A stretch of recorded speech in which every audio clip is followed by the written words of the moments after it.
जिसमें आंध्र प्रदेश के education minister वहाँ पे हाजिर थे।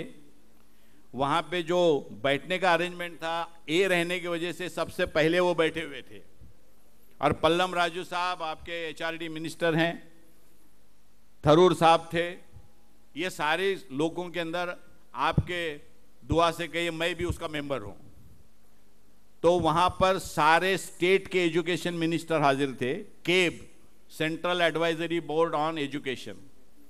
उस मीटिंग के अंदर मैंने सेक्रेटरी एचआरडी को यह सवाल किया, क्या right to education act 2009 minority unaided institution को एप्लीकेबल है क्या?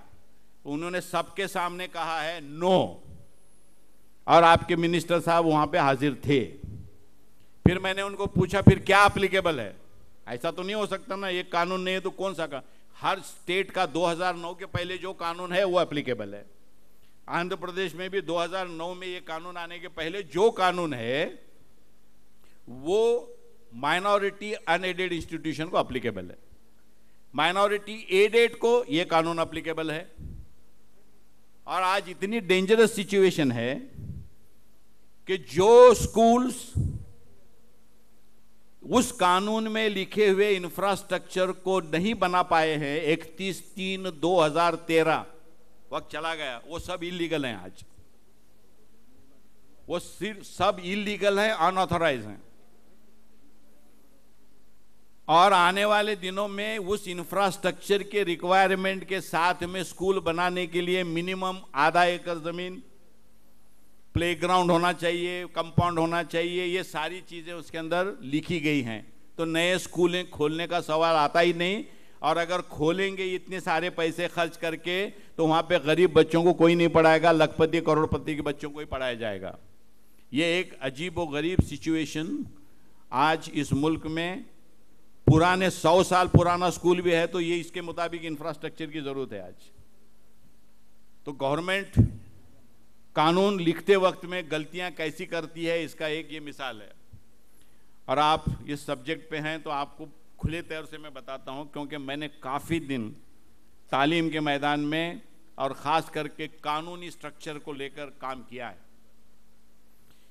आप इस बात को समझ ले ठीक तरीके से, जब भी चीफ मिनिस्टर साहब कुछ बोलते हैं तालीम के बारे में, एजुकेशन मिनिस्टर बोलते हैं, वाइस चांसलर बोलते हैं, डायरेक्टर एजुकेशन बोलते हैं, 90% वक्त में वो कानून नहीं रहता, वो उनके दिमाग की बात रहती है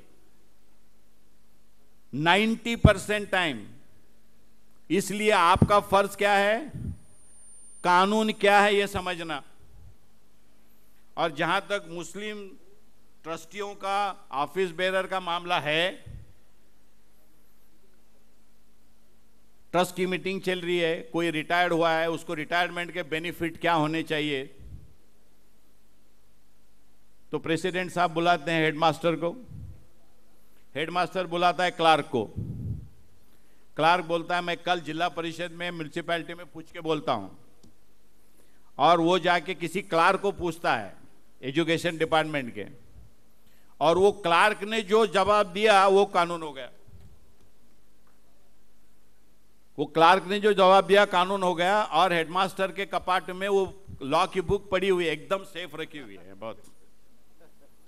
तो मेरी और एक सबमिशन आपको है, जिस भी फील्ड में आप काम कर रहे हैं उस फील्ड के कानून के स्ट्रक्चर को खुद समझना चाहिए और उसमें एक्सपर्ट बनना चाहिए, ताकि ऑफिसरों के, गवर्नमेंट के क्या पावर्स हैं और क्या लिमिटेशंस हैं आपको मालूम हो।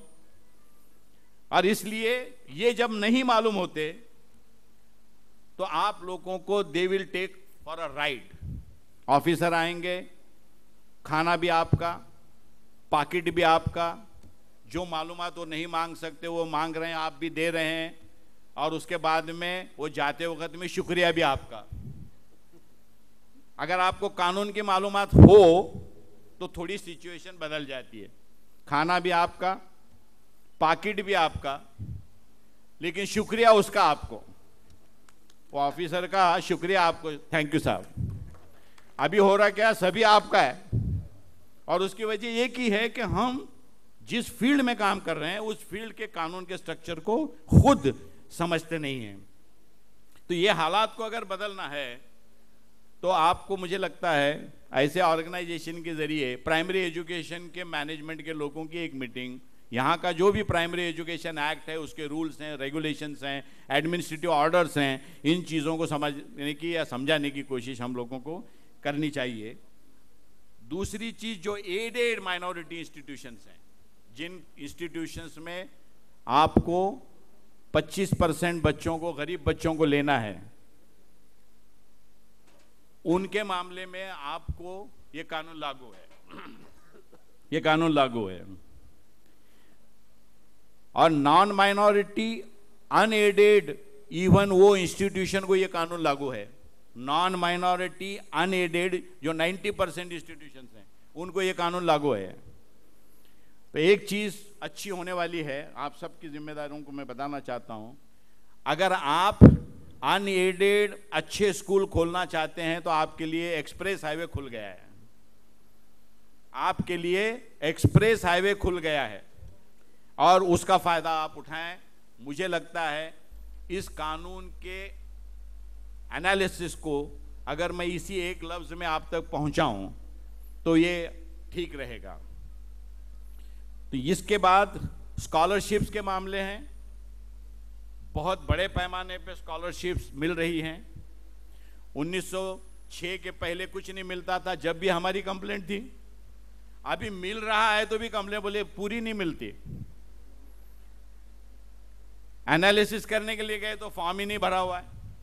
मेरे कैंपस में 5 करोड़ रुपए की स्कॉलरशिप हर साल आती है, सेंट्रल गवर्नमेंट की, स्टेट गवर्नमेंट की। इस मौके पे मैं ये भी बता दूं, सबसे बेहतरीन स्कॉलरशिप की स्कीम, सबसे बेहतरीन रिजर्वेशन की स्कीम आंध्र प्रदेश में है, क्योंकि आंध्र प्रदेश के बच्चों को 100% बच्चों को 100% फी दी जाती है। और दूसरे स्टेट्स में ऐसा नहीं है। 1 लाख बच्चों ने एप्लीकेशन किया तो 20,000 बच्चों को मिलती है, 5,000 फी है तो 1,000 मिलती है। यहाँ पर गवर्नमेंट ने बड़ा अच्छा और बड़ा इफेक्टिव डिसीजन लिया है। इसके साथ में रिजर्वेशंस आने की वजह से आंध्र प्रदेश में आने वाले 10 साल के अंदर इतना बड़ा रेवोल्यूशन होने वाला है, हो सकता है पुराने जमाने के हिसाब से आप दिल्ली पर राज करने के काबिल बन जाएं। और दिल्ली पे राज का मतलब है कानून के प्रोसीजर से जाने का राज है, नहीं बलतेज कुश्ती भी करके नहीं जाने का, क्योंकि ये पॉसिबल है, ये पॉसिबल है। 20 करोड़ पॉपुलेशन है। मैं जब 1950 से 2013 की बात कर रहा था, बड़े मुश्किल हालात थे। 2000 यानी 1950 से 1980 तक बड़े कॉम्प्लिकेटेड, बहुत ही फाइनेंशियली वीक हालात थे मुस्लिमों के। लेकिन ऐसे कॉम्प्लिकेटेड सिचुएशन में मुस्लिमों ने इतना बड़ा काम कर दिया है। क्या बड़ा काम कर दिया? तादाद बढ़ा दी। नहीं, मजाक नहीं कर रहा मैं, ये बहुत बड़ा अचीवमेंट है नेगेटिव हालात में, नेगेटिव हालात में। और उन दिनों में हमारे सारे लीडर कहते थे कि पॉपुलेशन इज ये बून नहीं है, ये कर्स है। और आज सारी दुनिया बोल रही है कि पॉपुलेशन इज अ बूम, और हमारे लोगों ने ये काम कंप्लीट करके रख दिया है। आप समझे? और अभी क्या करना है? इनको ट्रेन करना है, इनको सचमुच ह्यूमन रिसोर्स, एक पावरफुल रिसोर्स बनाना है। क्योंकि आज पॉजिटिव हालात में, उन दिनों में 100 रुपए पगार था, 11 बच्चे थे, कितना आता था एक को? 9 रुपए।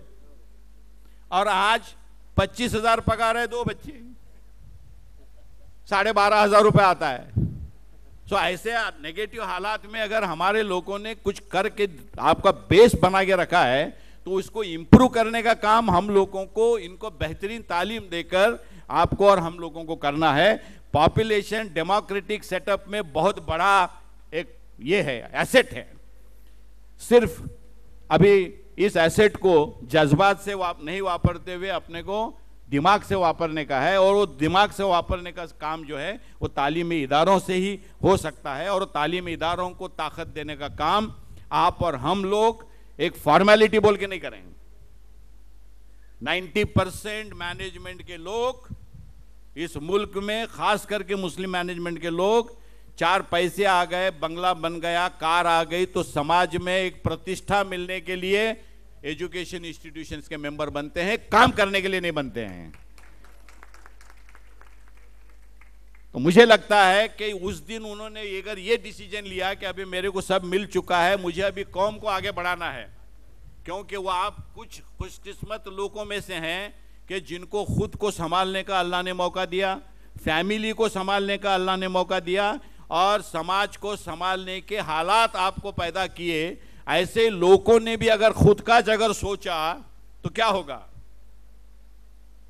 तो जब भी आप समाज के काम करने के लिए मैदान में उतरते हैं, याद रखिए, अगर आप अपने घर में बैठे हुए खा पी के सुखी हैं तो आपको दुआ भी नहीं मिलेगी, बद्दुआ भी नहीं मिलेगी। लेकिन आप मैदान में उतरे हैं समाज के, और अगर आप काम नहीं करेंगे तो आप कई के हकदार रहेंगे, बद्दुआ के हकदार रहेंगे, क्योंकि आपकी जिम्मेदारी थी अच्छे काम करने की, बच्चों को आगे बढ़ाने की, और वहां पे आपने निग्लिजेंस किया तो उसका सिला आपको देना पड़ेगा। तो इतना कॉम्प्लिकेटेड ये इश्यू है। तो जिस फील्ड में आप काम कर रहे हैं वो बहुत बड़ा फील्ड है, पीढ़ियों पीढ़ियों तक असर करने वाला फील्ड है, both ways, this way and that way, और उसका पूरा मालूमात के साथ हम लोगों को उसमें आना चाहिए। अगर नहीं कर सकते हैं तो वो इंटेलिजेंट लोग हैं जिन्होंने वहां से निकल जाना चाहिए। किसी वजह से वक्त नहीं दे सकते, डिसीजन ले नहीं सकते, तो उन्होंने वहां से निकल जाना चाहिए। तो ये हमारा एक बहुत बड़ा प्रॉब्लम है। दूसरा हमारा एक प्रॉब्लम ये है कि जो खुद को नहीं संभाल सके, जो अपने फैमिली को नहीं संभाल सके, वो समाज को संभालने के लिए निकले हैं। ये हमारा बड़ा प्रॉब्लम है। तो ऐसे लोगों को भी हमारी रिक्वेस्ट है कि आप खुद को संभालो, फैमिली को संभालो। ये भी बहुत बड़ा सोशल वर्क है। समाज को संभालने की आपको कोई जरूरत है नहीं, आप इतना काम कर लें, हमारे लिए काफी है। और तीसरा प्रॉब्लम है, जिनके पास अल्लाह ने दिया है, माल भी दिया है, दिमाग भी दिया है, वो कौम को पहुंचा नहीं रहे। जिस हद तक पहुंचाना चाहिए वो जिस हद तक नहीं पहुंचा रहे हैं। तो मुझे लगता है कि जब तक आप हैं और दौलत भी है, कौम को देने का काम कर लें, वरना आने वाले दिनों में आप रह जाएंगे, दौलत चले जाएगी, या दौलत रह जाएगी, आप चले जाएंगे। जब तक ये दोनों हैं, दोनों हाथों से कौम के तालीम के मैदान में पैसा देने का इरादा कीजिए।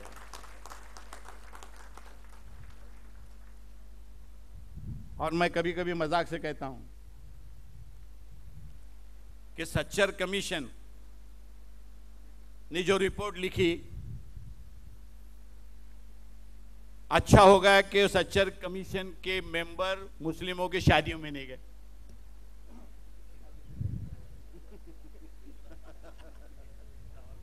मुस्लिमों के शादियों में जाते तो क्या ऐसा रिपोर्ट लिखता सच्चर? आप मुझे बताइए। इसका मतलब हकीकत थोड़ी अलग है ना, सिर्फ प्रायोरिटीज गलत है। अपने बच्ची की पढ़ाई का मामला आया तो हम गरीब हो गए, और अपनी बच्ची के शादी का मामला आया तो बिल्डिंग भी बिक रही है, सोना भी बिक रहा है, सब कुछ हो रहा है। इसका मतलब हमारे प्रायोरिटीज गलत हैं, दौलत है। और मैं दावे के साथ कह सकता हूं, इस मुल्क के मुस्लिमों में इतनी ताकत है कि गवर्नमेंट के मदद के बगैर हमारे बच्चों की तालीम की पूरी फिक्र हम कर सकते हैं। सिर्फ प्रॉब्लम यहां पे है, अल्लाह ने ये सब मामला अच्छा रखा हुआ है। तो मेरी यहां के सभी जिम्मेदारों से रिक्वेस्ट है कि चीजों को बदलते हुए, बदले हुए हालात में देखें, पुराने हालात में नहीं। सारे कैलकुलेशन, सारा प्लानिंग अभी 1990 के बाद में बदले हुए हालात में देखें, और फिर आपको लगेगा सब अच्छा पॉजिटिव, साजगार। उसके पहले के हालात को देखकर हम प्लानिंग करते हैं, रोते हैं, अननेसेसरीली लोगों को तकलीफ देते हैं, वो हमको छोड़ना पड़ेगा। आईटी ने अगर इस मुल्क में इतना पैसा आया है जो इस मुल्क में 2000 साल पहले नहीं आया। कितने साल पहले? मुगलों के दौर में नहीं, आदिल शाही में नहीं, कुतुब शाही में नहीं, निजाम शाही में नहीं, किसी के दौर में इतना पैसा नहीं आया। 1992 के बाद में इतना पैसा इस मुल्क में आया हुआ है। और आईटी के बाद में गवर्नमेंट ने बड़ा अच्छा डिसीजन लिया है, रिटेल के अंदर एफडीआई, रिटेल के अंदर, और ये आने वाला है। किसी भी गवर्नमेंट ने नहीं बोलने दो, ये आने वाला है। और जो आईटी में पैसा आया है उससे 1000 टाइम्स ज्यादा पैसा आने वाला है, याद रखिए। 1000 times more money is going to come from outside India, and you should be ready to receive it. And you should be ready to receive it because you have to train yourself, you have to become competent for that. कोई भी घर में लाके नहीं देने वाला। एक example दे के मैं मेरी बात को खत्म करना चाहता हूं। आज गली गली में किरानी दुकान है, क्या बोलते, किराना दुकान ही बोलते हैं, किराना दुकान है। 100 साल से अनाज हम ला रहे हैं, गेहूं ला रहे हैं, चावल ला रहे हैं, दाल ला रहे हैं। हजारों लाखों करोड़ों औरतें उसको चुनने में जिंदगी निकाल रहे हैं, चुन रहे, साफ कर रहे हैं। निकाल रहे कि नहीं निकाल रहे? अभी जब आएंगे एफडीआई क्या करेंगे? प्योर गेहूं बराबर पैक, वजन बराबर, जाने के साथ में लाने का और सीधा सीधा उसको यूज करने का। क्या करेंगे? सारी हजारों करोड़ों औरतें क्या करेंगी? क्या करेंगे? किराना दुकान में जाएंगे क्या मॉल में जाएंगे? मॉल में जाएंगे, और मॉल में गर्दी हो गई कि किराना दुकान वाले सुधर जाएंगे। वो सारे मामले जो मॉल में होने वाले हैं वो गली की किराना दुकान में आने वाले हैं। और वहां पर साफ सफाई का काम करने वाले लोगों को एम्प्लॉयमेंट मिलेगा। जो अनपढ़ हैं घर में बैठ के हमारे लेडीज को एम्प्लॉयमेंट मिलेगा बड़े पैमाने के ऊपर, क्यों ये चेंज आने वाला है। इसके छोटे छोटे ट्रेनिंग के क्लासेस हम लोगों को देना पड़ेगा, 8 दिन का, 15 दिन का ट्रेनिंग घर में बैठकर। और ये पैसा जब आएगा ये परकोलेट होगा, और जब ये परकोलेट होगा हालात सुधरे हैं और सुधरेंगे। और जब हालात और सुधरेंगे उस वक्त में हमारे को लगता है कि कौम का भी ख्याल रखने का काम जिम्मेदार लोग अगर करते हैं तो इस चीज को बेहतरीन तरीके से आगे बढ़ने के लिए हम यूज कर पाएंगे। तो मुझे यह बताया गया है कि राइट टू एजुकेशन एक्ट के तहत गवर्नमेंट की जिम्मेदारी है 1 किलोमीटर रेडियस के अंदर स्कूल खोलने की। अभी जमाना बदल गया है, पहले हम स्कॉलरशिप देते थे, अभी स्कॉलरशिप पहुंचाने का है। स्कूल खोलते थे, अभी स्कूल खुलवाने का मामला है। ने अपने को कोई तकलीफ नहीं होते हुए आज गवर्नमेंट को स्कूल खुलवा सकते हैं। छोटे छोटे गांव में 1 किलोमीटर रेडियस के अंदर अगर स्कूल नहीं है तो वहां 30 बच्चे अगर पढ़ने वाले हैं तो उन बच्चों के लिए उस गांव के अंदर स्कूल खोलना, जगह लेना, बिल्डिंग बनाना, फर्नीचर, फिक्सचर्स, इक्विपमेंट जो भी लगते हैं, टीचर, ये सब करने की जिम्मेदारी गवर्नमेंट ने ली हुई है। तो मैं चाहता हूं कि आप में से लोग तैयार हो कानून के तहत और इसको एनफोर्स करें। और इसको कैसा एनफोर्स करना है अगर आप चाहते हैं तो वकीलों की एक मीटिंग लें, मैं उसको एड्रेस करने के लिए तैयार हूं। मैं बीए हूं, मैं वकील नहीं हूं। एक रिट पिटीशन मैंने फाइल किया बॉम्बे हाई कोर्ट में, कई के लिए फाइल किया, आप लोग खुश हो जाएंगे। एडेड स्कूल है हमारे पास, एडेड उर्दू स्कूल है। 5वीं में 5 डिवीजन है, हर डिवीजन में 60 बच्चे हैं। अभी नए कानून के तहत क्या होगा? 30 बच्चों के ऊपर 1 टीचर। तो पहले 5 डिवीजन में 5 टीचर थे, अभी 10 हो गए, क्योंकि क्वालिटी एजुकेशन देने का, मैं नहीं बोल रहा हूं, कानून बोल रहा है। मैंने रिट पिटीशन फाइल किया बॉम्बे हाई कोर्ट में। रिट पिटीशन गवर्नमेंट को सर्विस करने के बाद में महाराष्ट्र गवर्नमेंट ने जीओ निकाला, 35,000 नए पोस्ट क्रिएट किए गए प्राइमरी टीचर के, 35,000। तो आप अंग्रेजी मीडियम के निकालना है, आप निकालिए, क्योंकि वो देने वाला दे रहा है, लेने वाला ले रहा है, अच्छा एजुकेशन जिनको मांगता वो कर रहे हैं, हमको इंटरफेयर करने की जरूरत नहीं, क्यों ज्यादा पैसे चार्ज कर रहे हैं ये भी बोलने की जरूरत नहीं, क्योंकि देने वाले दे रहे हैं। हमको उर्दू मीडियम के, तेलुगु मीडियम के अगर आपको स्कूल खोलने हैं तो आप मत खोलिए, बिल्कुल मत, खोलवाने को लगाइए। और वो राइट आपको आ गया है, वो कैसा एनफोर्स करना ये अगर आप लोगों को मालूम नहीं है तो मैं यहां आकर वापस समझाने के लिए तैयार हूं, और आपके लिए मेरे खर्चे से केस लड़ने के लिए तैयार हूं, क्योंकि अल्लाह ने फजलो करम किया है और अच्छी हिदायत भी दी है। पैसा आया है मेरे पास, तो बहुत बार पैसा आने के बाद में बहुत से लोगों का इसमें लगता है, किसी का इसमें लगता है, किसी का इसमें लगता है। मैं खुशकिस्मत हूं, मेरा पैसा तालीम के मैदान में लग रहा है। तो मेरी आपको भी रिक्वेस्ट है कि अगर आया है तो तालीम के मैदान में वक्त भी लगाइए, पैसा भी लगाइए, ताकत भी लगाइए, दिमाग भी लगाइए, ताकि जो ख्वाब आप देख रहे हैं कि मुस्लिम कौम को आगे बढ़ते हुए आप देखना चाहते हैं, उसी ख्वाब को लेके यहाँ पे सुनने के लिए आए हैं, तो वो ख्वाब की ताबीर आप ही कर सकते हैं, दूसरों की तरफ देखने की जरूरत नहीं है। अल्लाह हाफिज।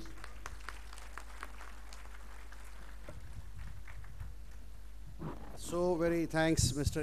P.A. Inamdar Sahab. You're inspiring and very active and also very practical approach to the issues